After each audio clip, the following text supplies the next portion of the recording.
So now that we got some background of my history, now we're going to find out where things went wrong. So, if some of you remember, Twitter used to be a wild time.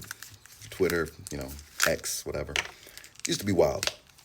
You say whatever on there. It was I was on there heavy back. Really, I was on there heavy when I was an undergrad in like 2000, 10 through even 13. Around 2014, I really kind of fell out of it. Wasn't really using it that often. One tweet every now and then or whatever. So, but my account was always private because I only talk to the people I know, right? So I remember I went somewhere, I was out and about, and I met some people, and they're like, "What's your Twitter?" And then they couldn't find me, and ended up like unlocking it, just randomly in the middle of the year. And then I forgot to make it back private again. 3, 4, 5, 6. I forgot to make it back private again, and that was a horrible decision or a horrible mistake.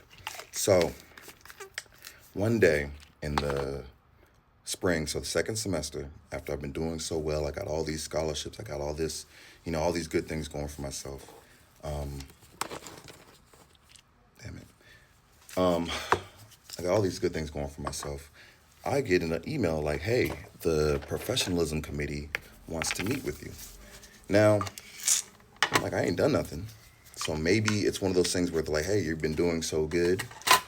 We want you to join the professionalism committee." Maybe, that's what my mind is. I'm like, they want me to, add that on my resume and, help out. And because they already, they're taking pictures of me everywhere and, doing stuff and got videos with me featured in it on some like, look what we can do, propping me up and shit.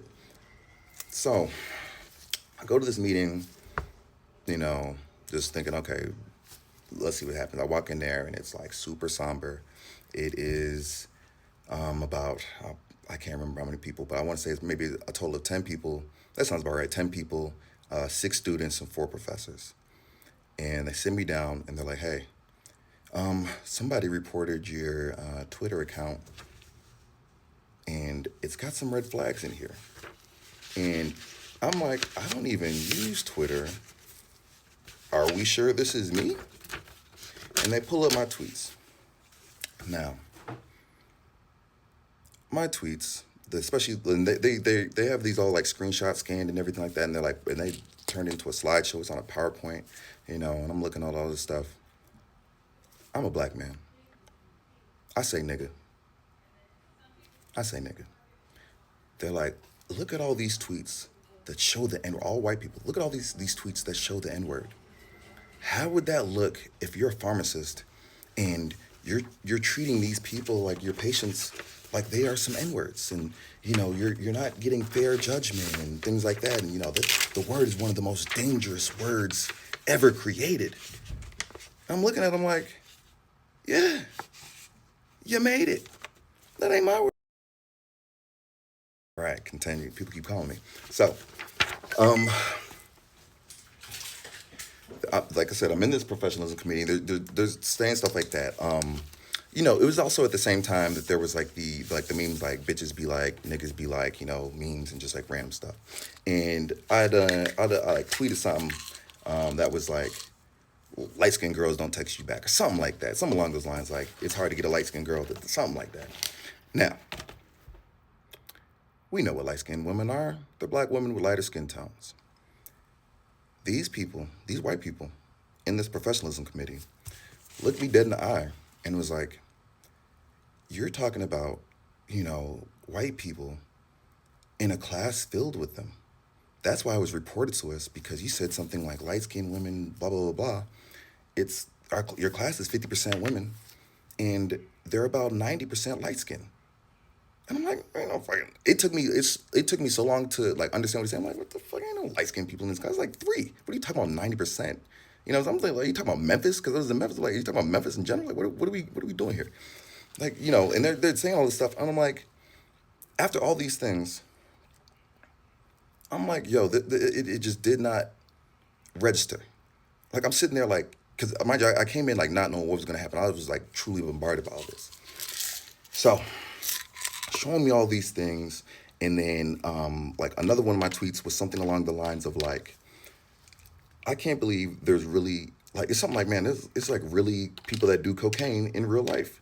That's crazy, but they look like they be having a good time. And then like the emoji with the eyes, right? Like the like side eye, like I can't believe that there's really people that be doing cocaine like this, but they do look like they're having a good time. Eyeball, and they're sitting there like, we don't even know if you're doing drugs. You're. It looks like you're advocating for cocaine use and all this other stuff. And it's just like, yo, this does not feel real. I'm sitting there like, what are we talking about? Like, can I get a black person to step in and intervene at any one time, right? Now, this is where I fucking was destroyed. Fuck Dr. Tim South. He was the main one leading the charge of saying I was racist, basically saying I was racist against black people.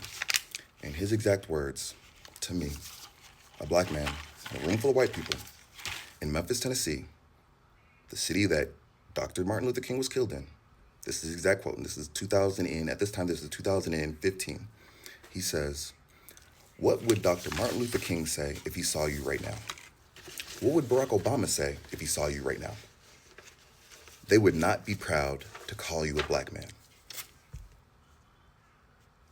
I'll say it again. I'll never forget that exact sentence because I cried immediately afterwards. What would Martin Luther King say if he saw you right now? What would Barack Obama say? They would not be proud to call you a black man. I'm guessing he said that because I was the class president. But in that moment, that's when everything like really hit me. And I looked around at these 10 people like, I am not in a jury of my peers at all.